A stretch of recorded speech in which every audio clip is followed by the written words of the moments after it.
The peculiar thing about DNA-linked receptors are that they aren't found in the outermost membrane of the cell. Instead, they are found in the cytosol and in the cell nucleus. Because of this, they are also known as the intracellular receptors. They are basically protein synthesis regulating receptors. They act in response to steroids, thyroid hormones, and retinoic acid. The ligand crosses both the membranes and it attaches to the receptor.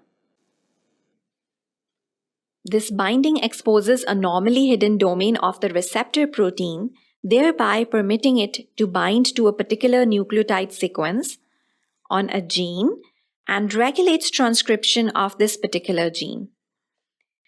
It may be involved in initiation or enhancement or blockage of this gene expression. So in this particular lecture, we summarized the different concepts related to the receptors that are present in our body. So comment down below if you have any queries regarding these receptors.